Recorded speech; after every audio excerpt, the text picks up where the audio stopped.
पहाड़ों के बीच एक पर्वत राजा रहता है जो अभी सो रहा है। कहा जाता है कि अगर कोई वहां जाता है तो वापस नहीं आता। इसके बाद हमें एक राज्य दिखाया जाता है जहां एक राजकुमारी है। अगर इस राजकुमारी की शादी 18 साल की उम्र से पहले नहीं होती है तो पर्वत राजा उसे उठाकर ले जाएगा। इस राजकुमारी का नाम क्रिस्टन है। क्रिस्टन की शादी राजकुमार फ्रेडरिक से करवाना चाहते हैं, लेकिन क्रिस्टन मना कर देती है। उसके पिता उसे कहते हैं कि कल उसकी सालगिरह है और उसे शादी करनी होगी, लेकिन क्रिस्टन नहीं मानती और किले से निकलकर जंगल में आ जाती है। उधर जंगल में हमें एक लड़का दिखाई देता है जो एक गरीब परिवार का बेटा है और खाने की तलाश में आया है। वह क्रिस्टन के घोड़े को देखकर घबरा जाता है और पानी में गिर जाता है और यहाँ पर क्रिस्टीन उसकी मदद करती है। फिर वह क्रिस्टीन से पूछता है कि क्या वह खाना खाएगी, और इधर क्रिस्टीन इतनी ज्यादा भूखी होती है कि वह इसका सारा खाना खा जाती है और उधर वह उसे देखकर बहुत ज्यादा हैरान होता है और क्रिस्टीन खाना खाकर वहां से चली जाती है। इसके बाद एस्पिन उसे जाते हुए अपना नाम बताता है, लेकिन क्रिस्टीन सिर्फ थैंक यू कहकर वहां से चली जाती है और वह उसे अपना नाम नहीं बताती। उसके बाद एस्पिन वापस घर आता है। उसके पिता उससे खाने की चीजें मांगते हैं, लेकिन उसके पास सिर्फ एक सेब बचता है। उसके पिता उससे नाराज हो जाते हैं। इसके बाद वे एस्पिन के बाकी दोनों भाइयों को जंगल में खाना लाने के लिए भेजते हैं। फिर जब एस्पिन रात को घर में अकेला होता है तो उसे ऐसा महसूस होता है जैसे शायद कोई मॉन्स्टर है, और अब वह एक छड़ पर आग लगाकर उसे घुमाने लगता है और चिंगारी की वजह से पूरे घर में आग लग जाती है, लेकिन किसी तरह वह वहां से बचकर निकल आता है। और दूसरी तरफ हम क्रिस्टीन को देखते हैं जो रात को जंगल में घूम रही होती है। तभी उसे वहां किसी की आवाज सुनाई देती है। उसका घोड़ा डर जाता है, उसे गिराकर वहां से भाग जाता है और फिर वहां एक बहुत बड़ा मॉन्स्टर आता है और क्रिस्टीन पर हमला करता है। और एस्पिन उन्हें बताता है कि ये सब एक मॉन्स्टर की वजह से हो रहा है, मैंने उसे देखा है। उसके बाद फ्रेडरिक अपने साथियों के साथ आता है और अब वह एस्पिन से क्रिस्टीन के बारे में पूछता है, लेकिन सभी लोग उसे इनकार में जवाब देते हैं। अब एस्पिन यहाँ पर समझ गया था कि जिससे वह जंगल में मिला था वह लड़की राजकुमारी क्रिस्टीन थी, और जब राजकुमार फ्रेडरिक एस्पिन से पूछता है तो वह घबरा जाता है। अब फ्रेडरिक को एस्पिन पर शक हो जाता है। वह अपनी तलवार एस्पिन पर रख देता है और कहता है, मुझे तुरंत क्रिस्टीन के बारे में बताओ। तब एस्पिन के पिता फ्रेडरिक को बताते हैं कि एस्पिन को मॉन्स्टर दिखाई देते हैं। सिड्रिक और उसके साथी इस बात पर हंसने लगते हैं कि एस्पिन अभी भी पुरानी बातों पर यकीन करता है। अब एस्पिन सिड्रिक से सवाल करता है, तुम क्रिस्टीन के साथ क्या करोगे? तो सिड्रिक उसे बताता है, मैं क्रिस्टीन से शादी करूंगा और शादी के बाद उसकी सल्तनत को अपना बना लूंगा। फिर मैं उसे मार डालूंगा और जो भी उसे ढूंढने में मेरी मदद करेगा मैं उसे इनाम दूंगा। सिड्रिक के चले जाने के बाद एस्पिन के पिता अपने दोनों बेटों को कुछ पैसे देते हैं और कहते हैं, हमें क्रिस्टीन को ढूंढना होगा ताकि हमें इनाम मिले और हम अपना घर फिर से बसा सकें। यह सुनकर एस्पिन अपने पिता से पूछता है, मैं क्या करूं? तो एस्पिन के पिता उसे कहते हैं, तुम जहां जाना चाहते हो तो जा सकते हो, लेकिन अब यहाँ दोबारा कभी मत आना। यह सुनकर एस्पिन बहुत ज्यादा उदास हो जाता है, लेकिन फिर भी एस्पिन अपने पिता के मना करने के बावजूद अपने भाइयों के साथ चल देता है और उसे जंगल में एक रास्ते पर एक आईना मिलता है जिसे वह अपने पास रख लेता है। उसके बाद तीनों को रास्ते में एक बूढ़ी औरत की आवाज सुनाई देती है जो मदद मांग रही होती है, लेकिन एस्पिन के भाई उस बात पर ध्यान नहीं देते और आगे बढ़ जाते हैं, मगर एस्पिन अकेला उस आवाज के पीछे जाता है। अब उस रास्ते में एस्पिन को एक डायन दिखाई देती है जिसकी नाक बहुत लंबी थी और वह लकड़ी में फंसी हुई थी। अब एस्पिन उस डायन की मदद करता है और वह डायन एस्पिन से पूछती है, तुम यहाँ क्या कर रहे हो? एस्पिन उसे बताता है, हम राजकुमारी क्रिस्टीन को ढूंढने निकले हैं। डायन एस्पिन को बताती है कि राजकुमारी क्रिस्टीन को किंग माउंटेन के एक बहुत बड़े मॉन्स्टर ने उठा लिया है।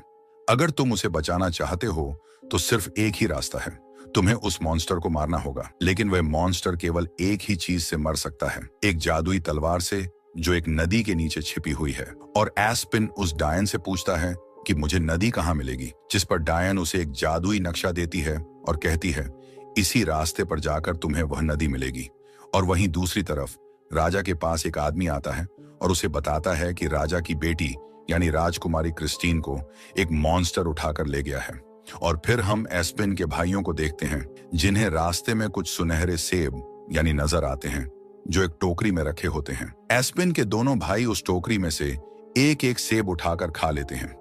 तब उनके पास कुछ लड़कियां आती हैं जिनकी बातों में आकर वे उनके साथ चल देते हैं। दूसरी तरफ एस्पिन नक्शे के रास्ते पर जा रहा था, लेकिन आगे जाकर रास्ता खत्म हो जाता है। वहीं पर एस्पिन को भी एक गोल्डन सेब मिलता है और जब एस्पिन वह सेब खा लेता है तो तुरंत सामने एक गुफा खुल जाती है।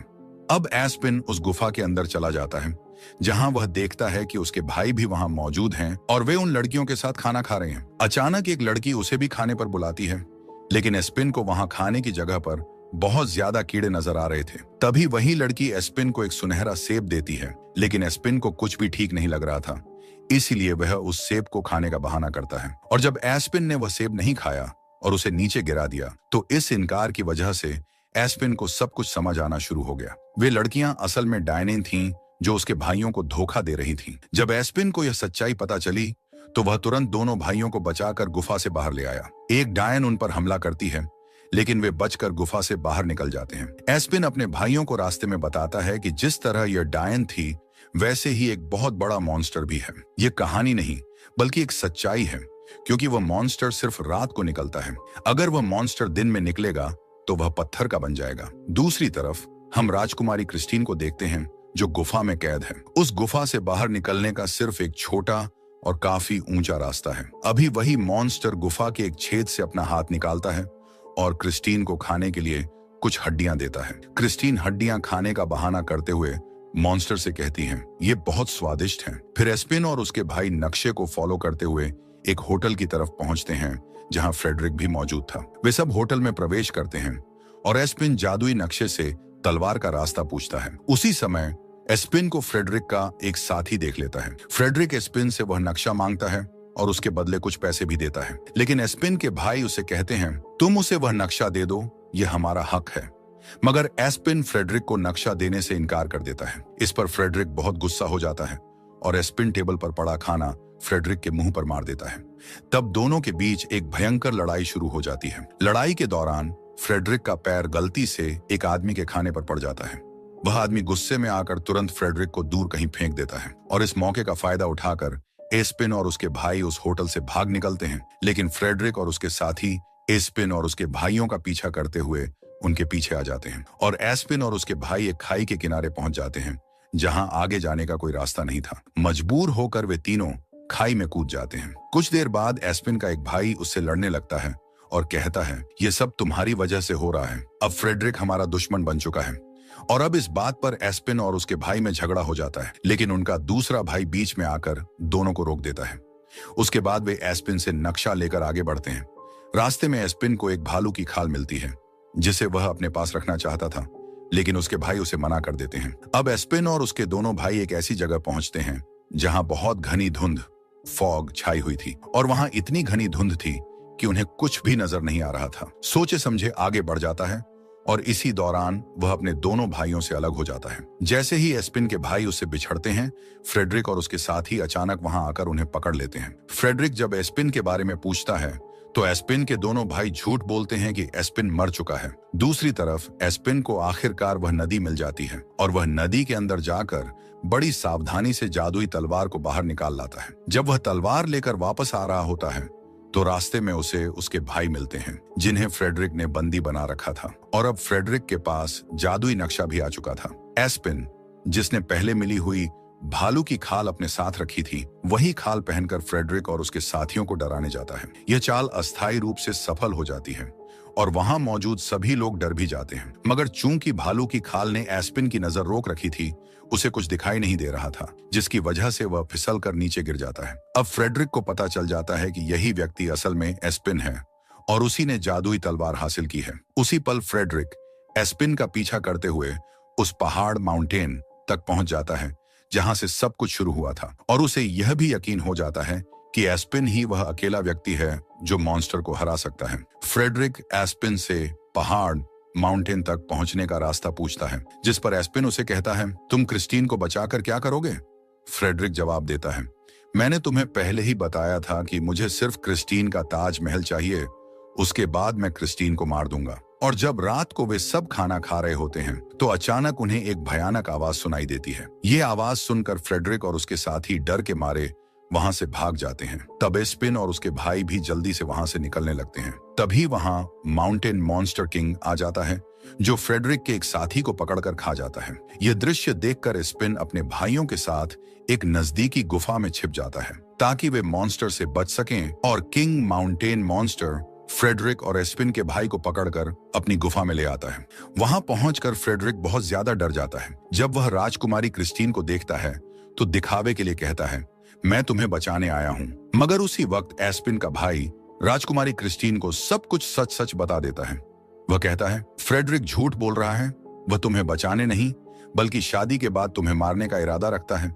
और वह एस्पिन का भाई क्रिस्टीन से कहता है, फ्रेडरिक सिर्फ तुम्हारे ताज को चाहता है, वह तुमसे कभी प्यार नहीं करता। यह सब कुछ जानने के बाद क्रिस्टीन गुस्से में आकर फ्रेडरिक के सिर पर एक बड़ी हड्डी मारती है, जिससे वह बेहोश हो जाता है। फिर क्रिस्टीन उस युवक से पूछती है, तुम कौन हो? जिस पर वह जवाब देता है, मैं एस्पिन का भाई हूं। यह सुनकर क्रिस्टीन बहुत खुश हो जाती है और उम्मीद से पूछती है, क्या एस्पिन वाकई हमें बचाने आएगा? एस्पिन का भाई उसे तसल्ली देते हुए कहता है, तुम बेफिक्र हो जाओ, एस्पिन जरूर आएगा और हमें यहां से बचा लेगा। दूसरी ओर हम एस्पिन और उसके भाई को देखते हैं, जो एक कांच की बोतल में जुगनुओं को बंद करते हैं ताकि उन्हें रोशनी के तौर पर इस्तेमाल कर सके। चलते चलते वे तीनों किंग मॉन्स्टर की गुफा तक पहुंच जाते हैं। ये गुफा बहुत बड़ी और जटिल थी, जिसमें कई रास्ते थे। अब वे तीनों एक रास्ता चुनकर उस पर चल पड़ते हैं, इस उम्मीद के साथ कि वे जल्द ही क्रिस्टीन को खोज लेंगे।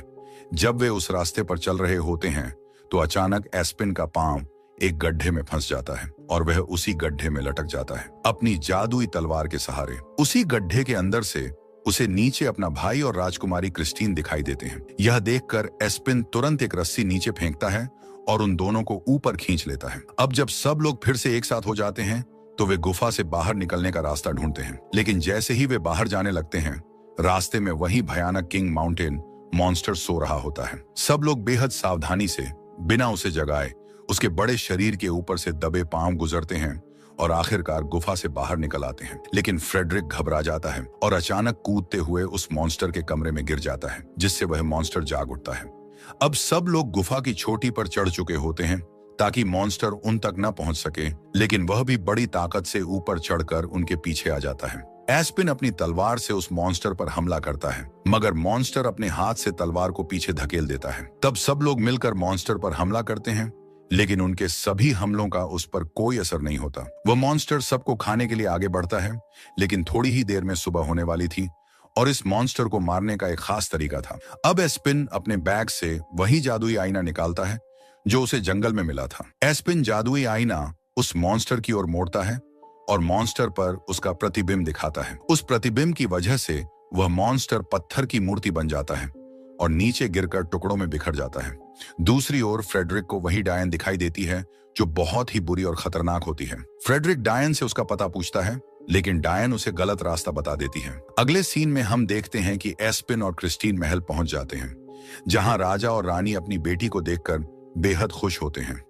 वे एस्पिन और उसके भाइयों का धन्यवाद करते हैं और अपनी बेटी को बचाने के लिए उनकी बहादुरी और बलिदान की सराहना करते हैं। राजा और रानी उन्हें दिल से धन्यवाद कहते हैं, क्योंकि उन्होंने अपनी जान खतरे में डालकर राजकुमारी क्रिस्टीन को बचाया था। इसके बाद एस्पिन और उसके दोनों भाई वापस अपने घर पहुंच जाते हैं, जहां वे जादुई आईना और अन्य चीजें अपने पिता को दे देते हैं। पिता उनकी बहादुरी और कोशिशों से बहुत खुश होते हैं और एस्पिन से दिल से माफी भी मांगते हैं। फिर एस्पिन इनाम में मिले हुए पैसे अपने पिता को दे देता है, जिससे वे बहुत प्रसन्न हो जाते हैं। इसके बाद वे सब मिलकर अपना घर दोबारा बनाना शुरू करते हैं और इसी दौरान क्रिस्टीन भी उनके पास आ जाती है। क्रिस्टीन एस्पिन को लेकर जंगल में घूमने जाती है, जहां वे सुखद पल बिताते हैं। और दूसरी तरफ हम फ्रेडरिक को देखते हैं, जो डायन द्वारा बताए गए गलत रास्ते की वजह से जंगल में भटक गया था। वहां फ्रेडरिक को वही गोल्डन सेब मिलती है और वह बिना कुछ सोचे समझे उस सेब को खा लेता है। फिर वही लड़कियां आकर फ्रेडरिक को अपने साथ ले जाती हैं, जो पहले भी डायन थीं